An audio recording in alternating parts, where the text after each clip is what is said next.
తెలంగాణ రాష్ట్ర ప్రజలందరికీ కూడా నా ఒక చిన్న విన్నపం మిత్రులారా. చిన్న సామెత ఉండే, బోలో జీ బోలో ఐసీ బోలీ బోలో జిస్ బోలికి లగే మోల్ బాద్మే మూసే కోల్ అనేది ఎవరైనా మాట్లాడే ముందు నరమలేని నేలక ఏదైనా మాట్లాడవచ్చు. కానీ కొన్నిసార్లు మన మాటలు మనకే రివర్స్ కొట్టి మనని ఇబ్బంది పెడుతుంటాయి.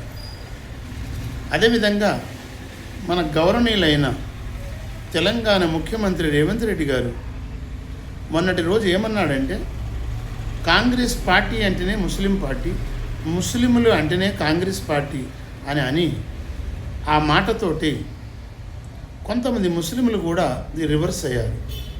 ఏది, మేము ఉంటేనే కాంగ్రెస్ ఉంది, మేము లేకపోతే మీ కాంగ్రెస్ దేనికి పనికిరాదని కూడా అనడం అయింది. కానీ ఇది ఎంతవరకు కరెక్టు? ఎందుకంటే ఈ దేశం స్వాతంత్రం కోసం ఎందరో అమరవీరులు ప్రాణాలు త్యాగాలు చేశారు. క్రీస్తులు, ముస్లిములు, హిందువులు అందరూ ఏకస్తులైతేనే మనకు స్వాతంత్రం వచ్చింది. ఈ భారత రాజ్యం అందరిది, ఒకరిది కాదు. అటువంటిప్పుడు మీరు మీ ఓట్ల కోసం, మీ స్వార్థం కోసం ఒక హిందువై ఉండి ముస్లింల పార్టీ అనడం ఇది ఎంతవరకు కరెక్ట్ కాదు కదా.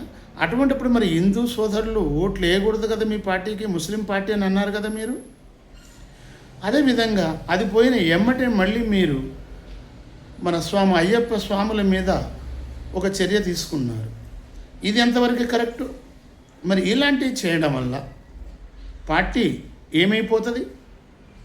ఈరోజు తెలంగాణ రాష్ట్రంలో కాంగ్రెస్ నిలబడ్డది అంటే అది కేవలం మన గౌరవనీయులైన రేవంత్ రెడ్డి వల్లనే నిలబడ్డది.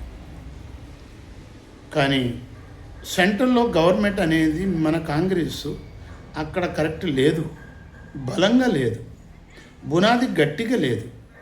అందుకనే అన్ని రాష్ట్రాల నుంచి కాంగ్రెస్ పడిపోతుంది.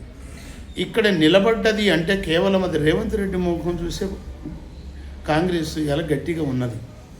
కానీ మీరు కూడా కొద్దిగా మాట్లాడే ముందు ప్రజల మనోభావన దెబ్బతింటుంది. ఏది అనాలి, ఏది ఏది అనకూడదు అనేది మీరు ఆలోచిస్తే మంచిది. మీరేం ఆలోచించారంటే బీజేపీ హిందువుల్ని లాక్కుంటుంది, మరి ముస్లింల ఓట్లు మనం లాగాలంటే ఏం చేయాలి?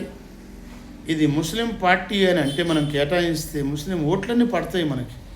ఇంకా హిందువులు అంటే గొర్రెలే కదా, వాళ్ళు మనం చెప్పినా చెప్పకపోయినా కూడా వాళ్ళు ఓట్లు మనకు తప్పకుండా వేస్తారు. కానీ ముస్లింలు అట్లా వేయరు. ఎందుకంటే వాళ్ళది ఒకటే మతం, ఒకటే సిద్ధాంతం, వాళ్ళు పూర్వులు చెప్పిన ప్రకారంగా నడుస్తారు. కానీ మనం 100 చెప్పినా వినరు. హిందువులు 100 దేవుళ్ళు మొక్కుతారు కానీ వాళ్ళు మొక్కరు, ఒకే దేవుడు. కాబట్టి హిందువులను ఎట్లయినా వాడుకోవచ్చు అని ముస్లిం ఓట్ల కోసం మీరు మాట్లాడారు. కానీ ఇది ఎంతవరకు కరెక్టు? కాబట్టి వయసులో సీనియర్ని, పెద్దవాడిని, 77 సంవత్సరాల నా వయసు, అనుభవంతో చెప్తున్నాను.